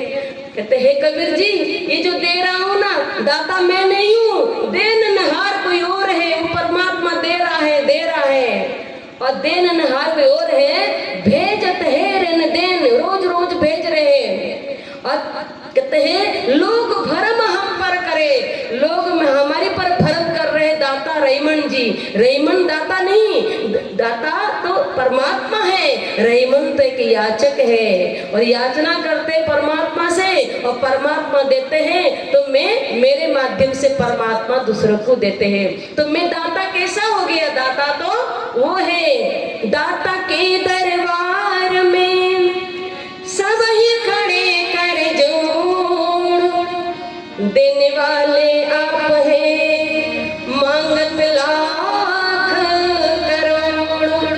देने वाले तो सदगुरु है और सारे संसार में भिखारी ही भरे हुए सब मांग रहे, सब मांगते कि नहीं? कोई त्योहार में पूजा में आपकी अगर परेशानी कुछ आ गया तो क्या करोगे? पूजा करते करते मांग रहे हो, आरती करते करते मांग रहे अंदर से कि गुरु महाराज जी ऐसा हो गया, मेरा ऐसा नहीं होना चाहिए, लाभ होना चाहिए, इस साल ज्यादा फसल होना चाहिए, मूंग ज्यादा होनी चाहिए, धान ज्यादा होनी चाहिए, क्योंकि कर्जा बहुत है, फेरना पड़ेगा। ये नहीं कह रहे ज्यादा होना चाहिए, साधु आएंगे हम देंगे, ये बात नहीं है। कर्जा बहुत है, फेरना पड़ेगा, मांगते रहते हो।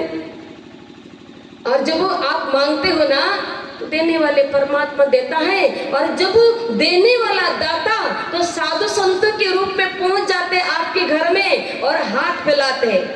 बच्चा को एक बिस्कुट की पुड़ी दे दिया आपने, छोटा सा बच्चा, और अब बच्चा उसको खोल रहा है खाने के लिए, और तुमने दिया और तुम ही मांग रहे, बेटा मेरे को भी एक बिस्किट दे देना उसमें से खोल करके। अगर बच्चा नहीं देगा, मैं नहीं दूंगा, मैंने उसके पिता ने उसको बिस्किट दिया, एक पैकेट दिया, और पिता ही हाथ फैला रहा है, एक उसमें से बिस्किट निकाल के मेरे को दे देना, वो बच्चा नहीं दे रहा, मैं नहीं दूंगा, रोने लग जाता है। तो क्या बोलोगे इस बच्चे को? ये आगे चल के महामक्खी चूस होगा, किसको नहीं दे। हर कोई बच्चा को अगर मांगोगे ना, तुमने दिया और मांगोगे ना, पूरे की पूरे पैकेट तुम्हारे हाथ में रख देगा, तो आप क्या करोगे? खाओगी नहीं, उसी के हाथ में दोगी, पीठ थपथपाओगी, ये बच्चा आगे चल के बड़ा दानी होगा, बड़ा परोपकारी होगा। ऐसे होता है ना? ऐसे ही परमात्मा आपको दिया है और संतों के रूप में आके आपके घर में हाथ फैला रहा है। आप कहेंगे ऐसे कैसे देंगे, अभी तो है ही नहीं, बहुत कर्जा हमारे पर, अभी तो नहीं दे पाएंगे भाई जी। बिल्कुल नहीं हो पाएगा। परमात्मा का अच्छा बिल्कुल नहीं हो पाएगा। जब मैं दे रहा था तो चादर पसार के ले रहा था, अब मैं मांग रहा हूँ, अब बोल रहा है बिल्कुल नहीं हो पाएगा, एक दाना भी नहीं हो पाएगा। अब बताइए, यही तो फर्क है। इसीलिए भगवान ने देवता और मनुष्य को पूरक बनाया। जब सृष्टि रचना किया ना, देवता और मनुष्य को पूरक बनाया। पहले देवताओं को आदेश दिया, तुम पहले मनुष्य को दोगे, फिर मनुष्य तुमको देंगे, तब ये सृष्टि चलेगी। अभी तो कुछ चल रहा है, कैसे हो रहा है? देवी देवता कृपा कर रहे हैं, अग्नि देवता, पवन देवता, इंद्र देवता, वरुण देवता, कोई बारिश करा रहा है, कोई पवन बहा रहा है, कोई अग्नि दे रहा है, कोई कुछ पानी दे रहा है। पहले देवी देवता आपको दे दिया और आपका फसल हो गया। फसल होने के बाद जब आपके द्वार पर मांगने के लिए आ गए संत, तो क्या होता है? अब संत कौन है? देवता के रूप में तो आपके घर में आए मांगने के लिए, तो क्या होता है? फिर वह इनकार हो जाता है, इतना नहीं हो पाएगा, इतना। कटोरा में दोगे तो कटोरा में जितना दिया उतना मिलेगा। अगर तुम बाल्टी में दोगे, बाल्टी में जितना आएगा उतना मिलेगा। अगर बोरा में दोगे, बोरा में जितना आएगा चौगुना मिलेगा। जो जितना दिल बड़ा करेगा उतना उसको चौगुना मिलेगा। चिड़िया चोंच भरी ले गई, घटे न सागर नीर, दान दिए धन न घटे, कह गए दास कबीर। चिड़िया अगर चोंच भर के सागर के जल को ले गया तो कहते हैं सागर का जल कभी घटने वाला नहीं है। ऐसे दान दिए धन न घटे, कह गए दास कबीर। और दूसरी बात तो आप लोगों ने सुना, गुरु महाराज सेवा इसीलिए वर्तमान युग में कराते हैं कि सेवा के जरिए हमारे प्रारब्ध के जितने खराब संस्कार है, जो हमारे जीवन में भक्ति करते करते आड़े आ जाते हैं, दुर्घटना घट जाती है, चाहे बच्चे के रूप में हो, चाहे पत्नी के रूप में हो, चाहे किसी परिवार के रूप में हो, कुछ ना कुछ रूप में हमारे जीवन में जो आड़े आते क्यों आते हैं, यही परेशानी को दूर करने के लिए आपसे सेवा करवाते हैं। जब तुम सेवा दान दे देते हो संत महात्मा को तो आपकी परेशानी को भी लेके चले जाते हैं।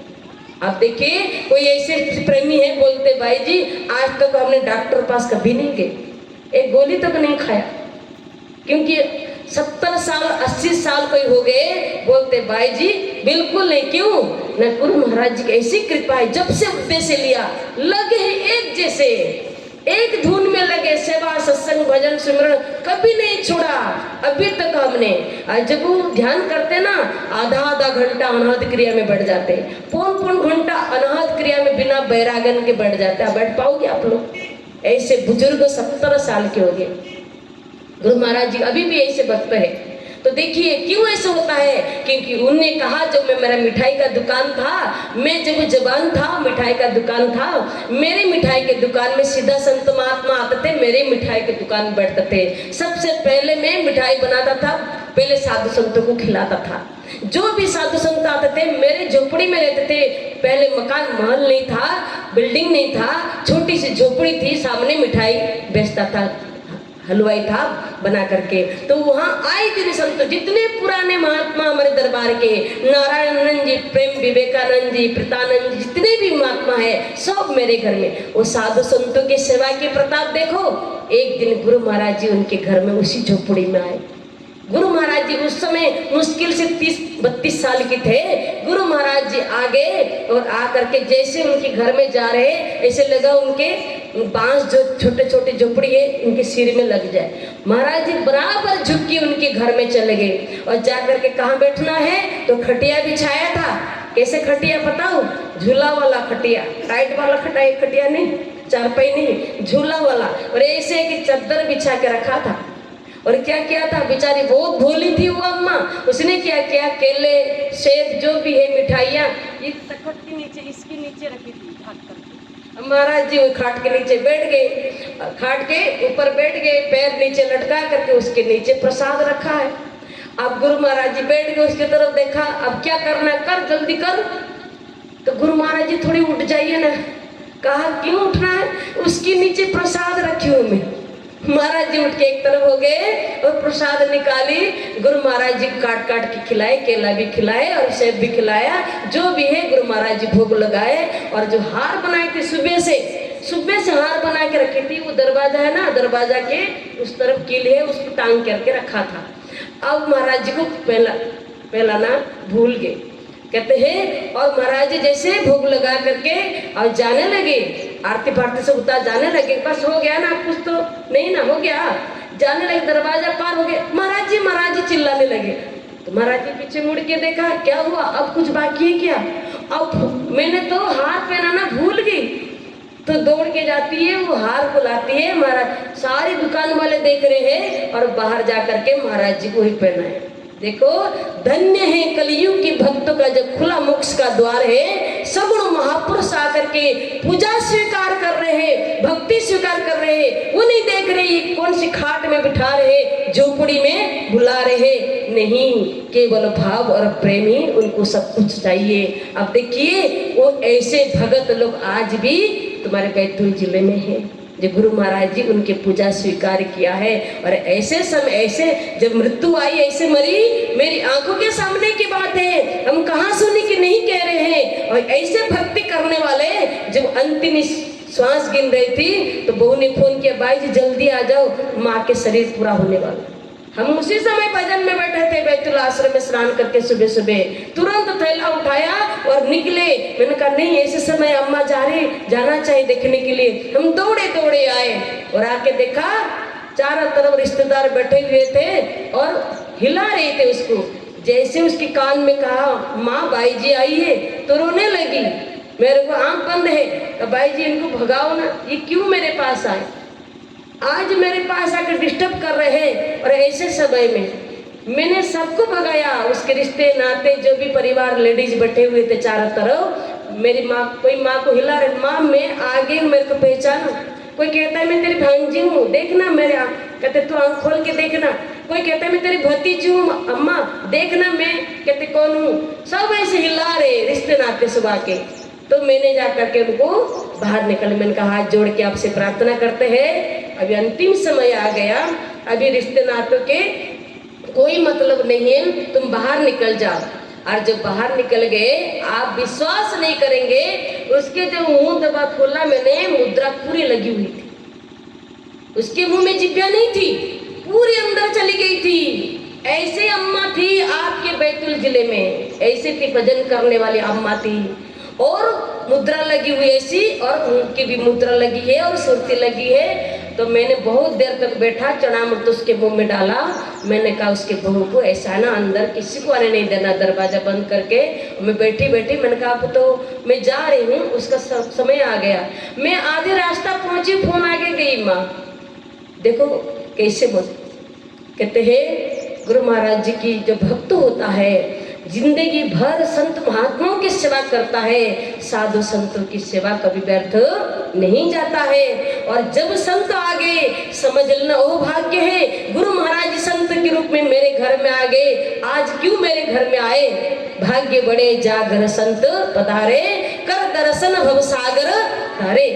सीधे गुरु महाराज जी की दया के कारण आज ज्ञानोपदेश मिला। संत को भेजा गुरु महाराज जी ने कि उपदेश तो ले लिया, इसका मन भजन नहीं करेगा, जा उसको बार बार थप्पड़े मारना, सत्संग सुनाते रहना, सभा का पाठ पढ़ाना, साधना में बिठाना, तब ये कहीं इसका मन भजन करेगा। केवल मन भजन करे, इसलिए गुरु महाराज जी ये कहते लीला कर रहे हैं समय समय पर संत महात्मा को भेज करके। इसीलिए धनतेरस के अवसर पर हम आपको बार बार प्रार्थना करेंगे कि भजन नहीं छोड़ना। भले दुनिया की कुछ वस्तु छूट जाए, कुछ चीज छूट जाए, पर भजन करना नहीं छोड़ना। और जो भजन करता है, कहते हैं ये मत समझना गुरु महाराज जी दिल्ली में, हरिद्वार में जहाँ बैठ के भजन करते हो, जहाँ स्नान करते, देखिए एक बार की बात है, तो एक भक्तों ने कहा गुरु महाराज जी भक्त ब्रह्ममय कैसे बनेगा। गुरु महाराज जी हंसने लगे, कहने लगे ब्रह्ममय तो दूर है, तू एक बार गुरुमय बन जा। गुरुमय बन जा, तो कैसे गुरुमय बनेंगे, जो मैंने तेरे को नाम की दीक्षा दिया, जब तू हर समय स्मरण करेगा, तेरे नाम के अभ्यास ऐसे हो जाएगा, शौचालय में बैठ के स्नान, बाथरूम में बैठ के तू स्नान करेगा ना, तेरे स्नान के जो पानी गिरेंगे वो तीर्थ जल बन जाएंगे। तेरे शरीर से जो नहाने का जो पानी गिरेंगे वो तीर्थ जल बन जाएगा। और जहां बैठ करके तू भजन करेगा वो धरती तीर्थ बन जाएगा। तेरे को कहीं तीर्थ में जाने की जरूरत नहीं है। जो इतना महसूस होने लग जाएगा तो समझ लेना तू गुरुमय बन गया। इसलिए कहते हैं सतगुरु का सुमिरन करके भव सागर तर जाएंगे। सतगुरु का सुमिरन करके भव सागर तर जाएंगे। तन मन से हम सेवा करके, तन मन से हम सेवा करके, उन्हीं में ही मिल जाएंगे। सत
अमृतधारा, ये नस भर है सब संसारा, ये नस भर है सब संसारा, नाम गुरु का अमृतधारा, नाम गुरु का अमृतधारा, छाया यहाँ पर घोर अंधियारा, छाया यहाँ पर घोर अंधियारा, उन्हीं से लगन लगाएंगे, सतगुरु का स्मरण करके भव सागर तर जाएंगे,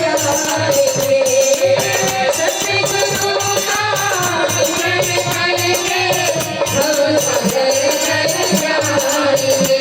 देखिए धनतेरस के अवसर पर आज बहुत बड़ा त्योहार है। धनतेरस के अवसर पर गुरु महाराज से प्रार्थना करें। क्या प्रार्थना करें? अर्ज प्रभु जी हम भक्त उनकी, अर्ज प्रभु जी हम भक्तों की, दास बनेंगे जन्म जन्म की, दास बनेंगे जन्म जन्म, हाँ दास बनेंगे जन्म जन्म की, दास बनेंगे जन्म जन्म की, हृदय कमल में प्रियतम हमारी, हृदय कमल में प्रियतम हमारी, उन्हीं का दर्शन पाएंगे, सतगुरु का स्मरण करके भव सागर तर जाएंगे, सतगुरु का स्मरण करके भव सागर तर जाएंगे। तन मन से हम ध्यान करके, तन मन से हम ध्यान करके, उन्हीं में ही मिल जाएंगे, सतगुरु का स्मरण करके भव सागर तर जाएंगे, सतगुरु का स्मरण करके भव सागर तर जाएंगे, भव सागर तर जाएंगे, भव सागर तर जाएंगे। बोलो सद्गुरुदेव भगवान की, सच्चिदानंद भगवान की जय। इसलिए प्रेमी सज्जनों, धनतेरस के अवसर पर आप लोगों को सेवा के ऊपर, भजन के ऊपर और समर्पण के ऊपर आप लोगों को सत्संग सुनाया गया। आप केवल सुनना नहीं, सुनने के साथ साथ गुरु महाराज जी के एहसान मानना कि त्यौहार में जो अपने घर धंधे में सब लगे हुए हैं और आज उसी त्यौहार में बैठ करके, घर छोड़ करके और यहाँ पर आप बैठ के सत्संग सुन रहे हैं, इसलिए देवादिदेव महादेव की एक वाणी है शिव संगीता में माता पार्वती को समझाते हुए। शिव पुराण का जो सार है ना, शिव संगीता है। जैसे महाभारत का सार है भगवत गीता है, और महाभारत तो भाई भाई के लड़ाई है, और भगवत गीता पूरे ज्ञान के भंडार है। ऐसे शिव पुराण के सार है शिव संगीता, गुरु गीता स्रोत। उसमें भगवान शिव जी कहते हैं, कलयुग की कुछ महिमा गाते हुए शिव जी ने पार्वती को कहा, हे देवी पार्वती, अगर कलयुग के मानव 2 घंटा संतों के समागम में बैठ के अगर प्रभु की चर्चा सुन लेंगे, फिर उनको मुक्ति के लिए दर दर भटकने की आवश्यकता नहीं, कहीं जाने की आवश्यकता ही नहीं है। और आज असली त्योहार का फल तो आपको मिले। हमारे माँ साहब ने बहुत अच्छा कहते हैं, ये प्रोग्राम को जो है फिक्स किया है।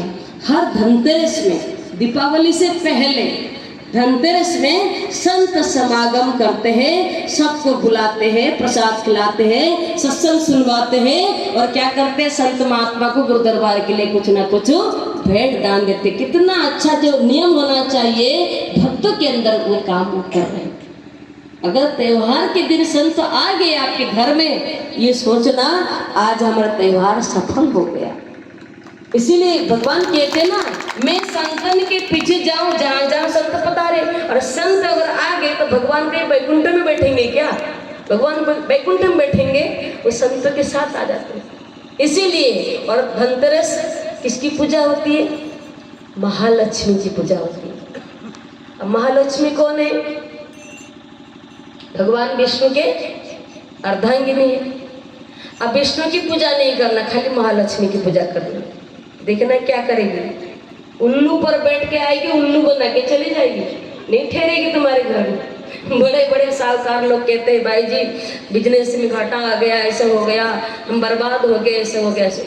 अब क्यों ना, दुकान में बड़े बड़े लक्ष्मी जी के फोटो लगा हुआ है, वहाँ राम जी की, कृष्णा जी की, विष्णु जी की नहीं है, लक्ष्मी जी की। और सुबह शाम अगरबत्ती लगाएंगे नहा धो के कि मैया थोड़ा आज माल टाल ज्यादा मिल जाना चाहिए, बड़े बड़े ग्राहक मेरे दुकान में आना चाहिए, और लक्ष्मी जी की पूजा होती है। वहाँ भगवान विष्णु के स्थान नहीं है। जहाँ भगवान विष्णु के स्थान नहीं है वहाँ लक्ष्मी आएगी, पर उल्लू पर बैठ के आएगी। उल्लू का काम है उल्लू बना के चलेगा, कुछ दिन खूब धन देगी, फिर कंगाल करके फिर सिर पटकते रहो, सिर पटकते रहो, कुछ नहीं मिलने वाला है। इसलिए संत कहते हैं, क्या कहते हैं, तुम लक्ष्मी के साथ साथ पहले विष्णु को भी बुलाओ। जब भगवान विष्णु के साथ लक्ष्मी आएगी ना तो उल्लू पर बैठ के नहीं आएगी, वो भगवान विष्णु किस पे आते हैं, गरुड़ पर आते हैं, वो भी गरुड़ पर आएगी।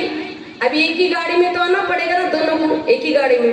अब जब तक विष्णु भगवान नहीं जाएंगे उस भक्त के घर से तो लक्ष्मी चली जाएगी। अपने पति के बिना कदम भी नहीं बढ़ा सकती है, अर्थात पीछे नहीं हटा सकती वो।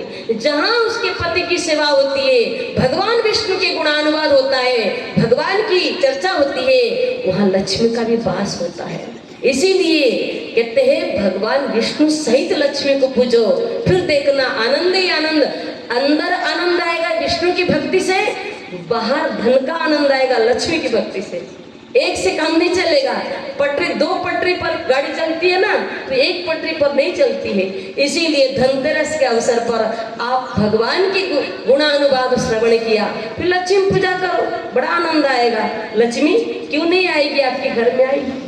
इसीलिए संत समागम जहाँ होता है वहाँ लक्ष्मी आकर के भी माथा रगड़ती है।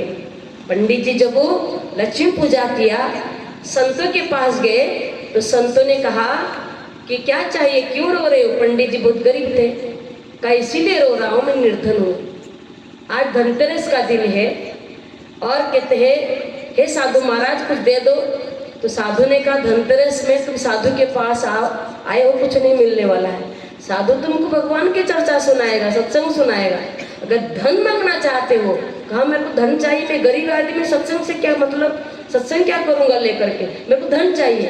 कहा ऐसा है, गंगा किनारे सारी महिलाएं जो है लक्ष्मी पूजा कर रहे हैं, जाओ तुम वहाँ लक्ष्मी की एक मूर्ति बनाना और वहाँ पूजा करना, स्तुति करना, मैया प्रकट होगी, मांग लेना, धन की वर्षा कर देगी। खुश होके पंडित जी दौड़ के गए, मूर्ति स्थापना की, एक बालू का गीला करके बालू का स्थापना किए, विधिवत पूजा किए, मंत्र उच्चारण किए, विधिवत श्लोक उच्चारण किया। स्तुति करने के बाद मैया प्रकट होगी। जो प्रकट हो गई, कहा पुत्र किसी लिए प्रकट किया, क्या पाने के लिए प्रकट किया, तुम्हारी क्या इच्छा है, मांगो। तो देखा तो दर्शन किया, दीप्तमान सुंदर लक्ष्मी माता प्रकट हो गई। पर जब चरण को देखा, चरण काला है, दोनों चरण, और माथा को देखा, सारे शरीर में प्रकाश निकल रहे, माथा भी काला धब्बा लगा हुआ। तो ये क्या है।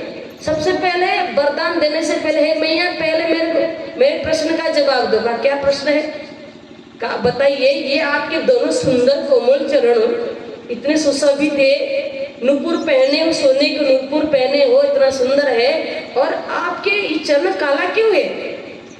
का दुनिया में जो लालची और सेठ होते हैं ना, लालची सेठ, वो मेरे चरण में माथा रगड़ रगड़ के काला कर दिया। अब क्या करूं मैं। तो कहा चलो ठीक है, ये लालची लोग आपके चरण में माथा रगड़ते, मांगते रहते, पैसा मांगते रहते, आपकी माथा क्यों काला हो गया। ये भी एक अद्भुत बात है, बहुत रहस्यमय बात है। क्या बताए तो से बताइए।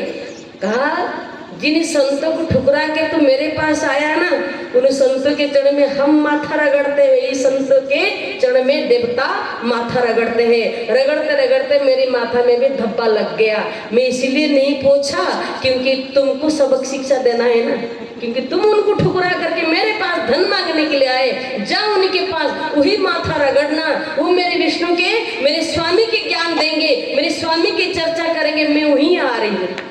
अब देखिए लक्ष्मी के पास गई धन मांगने के लक्ष्मी माता ने कहाँ भेजा? संत के पास भेजा। और दौड़े दौड़े संत के चरण में जाके मत्था रगड़ने लगा और कहने लगा कि हे साधु महाराज जी, कृपा करके मेरे क्षमा कर दीजिए। ऐसे ऐसे मैया ने कहा। साधु हंसने लगे कि भैया, कहते हैं साधु सप्त समुद्र है, जामे रत्न भराए, मंद भाग्य मुट्ठी भरे, कंकर हाथ लगाए। साधु तो सप्त समुद्र है, जिसमें 14 रत्न निकला 7 समुद्र में। और जब वो समुद्र मंथन 14 रत्न निकला, पर साधु के पास अनंत खजाना है। पर तुम्हारे जैसे अभागी गृहस्थी आते हैं और हमसे कंकड़ पत्थर चुनने के लिए। मेरी बेटी की शादी पक्की नहीं हो रही है, बेटा को नौकरी नहीं लग रही है, फलाने ऐसे हो रहा है, घर में बरकत नहीं हो रही है, कुछ टुटका टोना कर दो। कंकड़ हाथ लगाए साधु के पास आकर के। तो देखिए, आप धनतेरस के दिन में आपके यहाँ संत महात्मा आए हैं। जहाँ संत महात्मा आते हैं वहाँ भगवान विष्णु का वास होता है। ना हम बसामि वैकुंठे योगिनं हृदय न च मम भक्ता यत्र गायन्ति तत्र तिष्ठामि नारद। हे नारद, मैं वैकुंठपुरी में निवास नहीं करता हूँ, क्षीर सागर में नहीं रहता हूँ। योगी लोग गुफा में बैठ के तपस्या करते हैं, उनके पास नहीं रहता हूँ। कहाँ रहता हूँ? मेरे संत मेरे भक्त जहाँ मेरे गुणानुवाद करते हैं वहाँ पर मेरे विराजमान होता है साक्षात, मैं वहीं रहता हूँ। भगवान की महिमा गाएंगे तो भगवान विष्णु का निवास होता है। और जहाँ संत समागम होता है, विष्णु का वास होता है। क्या लक्ष्मी कहीं दूर रहेगी, किसी पहाड़ के कंदर में रहेगी? नहीं, जहाँ उसके पति है वो वहीं पर भाग भाग के आएगी। इसीलिए दीपावली के अवसर पर ये नहीं कहना चाहिए घर में बहुत साफ सफाई काम है, बहुत दीपावली में क्यों आ गए संत महात्मा। यही तो बात है, ये रहस्य को सभी नहीं समझ पाएंगे। जो इसी भक्ति के गहराई में चला गया, जो ये रहस्य को समझा नहीं, संत महात्मा का आगमन होना ही चाहिए दीपावली के अवसर पर। वो जानता है वो मालमाल हो जाएगा, खजाना भर लेगा, क्योंकि विष्णु के साथ लक्ष्मी आएगी, वो उसको उल्लू बना नहीं सकता।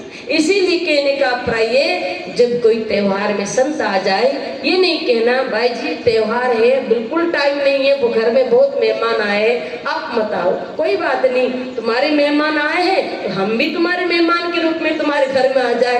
2 घास उनको खिलाओ, 2 घास संत को खिलाओ, उनको खिलाओ तो बरकत दोबारा वापस नहीं आएगा। तो साधु को खिलाओगे, गुरु महाराज जी कहते 4 गुना दे करके मैं साधु का ऋण पूरा कर देता हूँ। जिस घर में संत खाते हैं, पता है गुरु महाराज जी ने प्रत्यक्ष ऐसे बोला, मेरे साधु संत जिसके घर खाते ना, मैं उनके ऋण नहीं रखता हूँ, साधु का ऋण चुका देता हूँ, 4 गुना दे करके उसकी भरपाई कर देता हूँ। इसीलिए साधु संत को बुलाने में कभी घबराना नहीं, डरना नहीं कि भाई जी आगे पता नहीं क्या खा लेंगे, क्या मांग लेंगे। मांगेंगे नहीं, तुम्हारी गरीबी दूर कर देंगे, तुम्हारी उस संस्कार को ले जाएंगे, तुम्हारे पाप को ले जाएंगे। जैसे वो गुरु महाराज जी ने शिष्यों को खूब पिटाई किया, उसकी सारी पाप को धो दिया। ऐसे साधु अगर एक बार फटकार भी दे, डांट भी दे, डांट के माध्यम से हमारी क्या होता है, सफाई कर देते हैं। हमारे कुसंस्कार को, खराब कर्म को, संस्कार को जो भजन करने नहीं देते उसको हटा देते हैं। इसीलिए साधु से कभी दूर नहीं रहना चाहिए, साधु से नजदीक रहना चाहिए। जो साधु के निकट बैठता है उसको उपनयन ने बताया।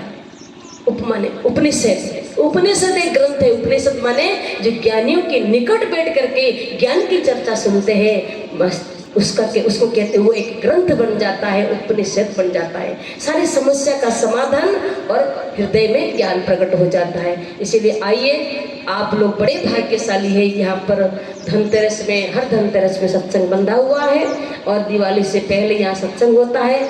आप लोग इसका फायदा उठाते हैं। बहुत प्रेमी लोग इधर एरिया में हैं, पर सभी लोग नहीं उठा पाते हैं क्योंकि उनका ऐसे कर्म नहीं है। इसलिए गुरु महाराज से यही आशीर्वाद मांगिए कि जब तक हम जीवित हैं धरती पर, आपकी गुणानुवाद, आपकी महिमा, साधु संतों की सेवा और आपका भजन और आपका दर्शन करके ये जीवन का आनंदमय में बीते, यही आशीर्वाद गुरु महाराज से प्रार्थना करें। बोले सच्चिदानंद भगवान की, सद्गुरुदेव महाराज की जय। गुरुदेव।